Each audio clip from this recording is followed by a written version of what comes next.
Salute, my Quickclassics friends. Welcome to another episode of Quickclassics.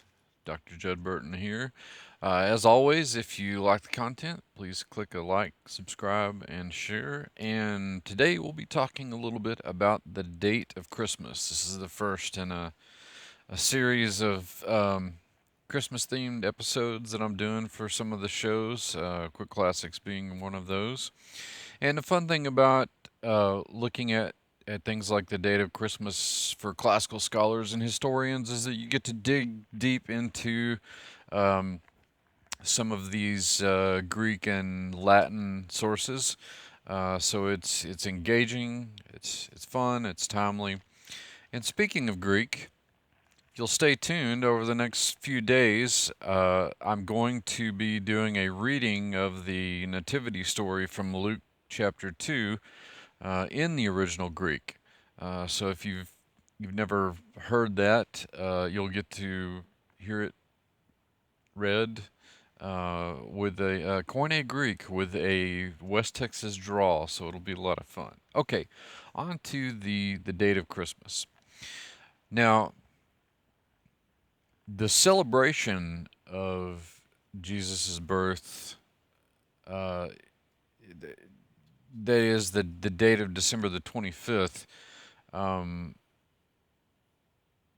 from what we can pin down, comes to us from late antiquity.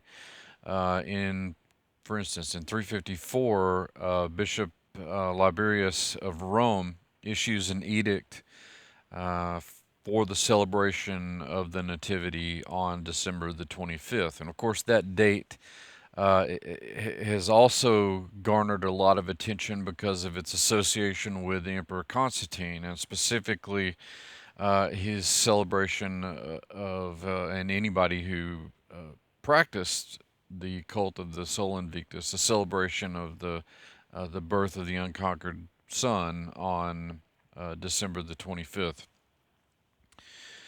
What's interesting, what's also interesting about that date is the fact that Irenaeus, one of the early church fathers, um, had a student named Hippolytus, who was also based in Rome. And Hippolytus, writing in the early 3rd century AD, also speaks about this celebration of the Nativity at December the 25th. Um, Here's where it gets kind of intriguing um, because Hippolytus was a student of Irenaeus, that makes him part of a tradition that goes back to the Apostle John, one of Jesus' disciples, because um, there's a line of students going from John to Polycarp to Irenaeus to Hippolytus. So uh, it, it, it at least should give us, both as believers, if you are a believer, and as scholars, should give us a reason to maybe step back and consider that you've got this potential line that goes back to somebody who actually knew Jesus in person. But that doesn't mean that there aren't criticisms against the date of December the 25th uh, as the date of the birth of Jesus. There are, there are a few things that set up the general time frame for his birth, like the census of Quirinius, which is mentioned in Luke chapter 2. And that, of course, begins in 6 BC and ostensibly would continue for a number of years because this was a census of the Roman Empire. And Quirinius being a regional governor in the Levant at that time, Roman governor. And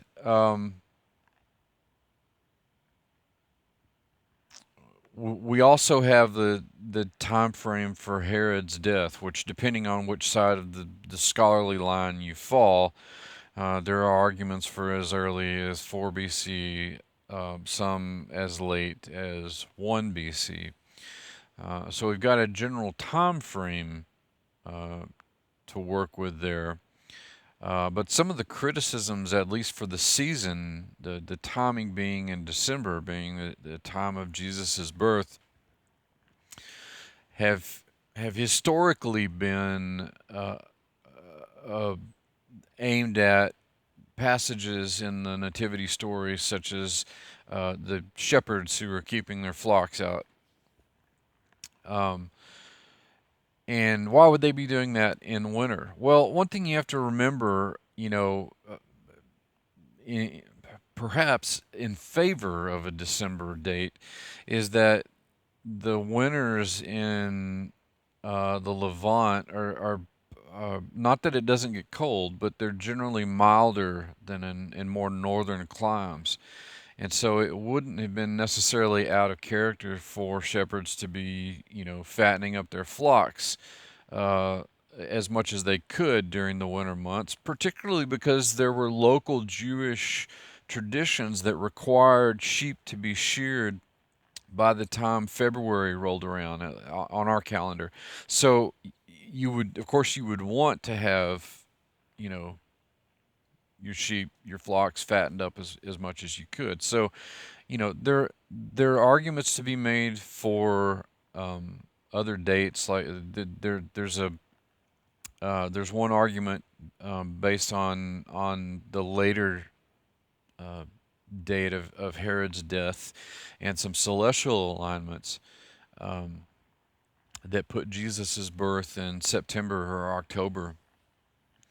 Um, so there's still a number of questions um, that are unanswered about it. We may never know this side of heaven what the exact dating is. But there are some interesting reasons to consider, both possibilities as to whether, there would be, uh, that Jesus' birth would be in the fall, or that it would be, later on in the winter or around December the 25th.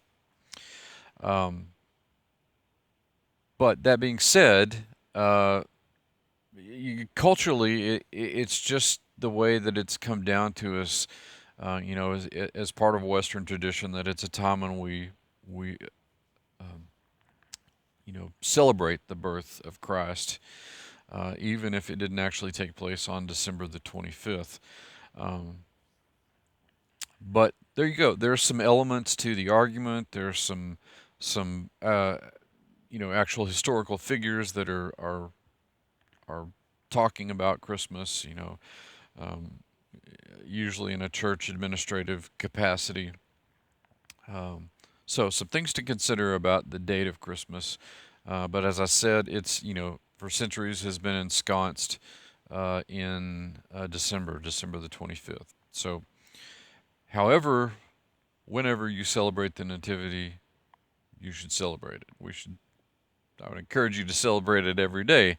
Uh, Now, if you want to learn more about uh, the date of Christmas and some of the historical personages and events surrounding it, I've recently published a book called The 12 Days of Christmas Bible Studies, and I'll put a link in the description to that if you want to check it out.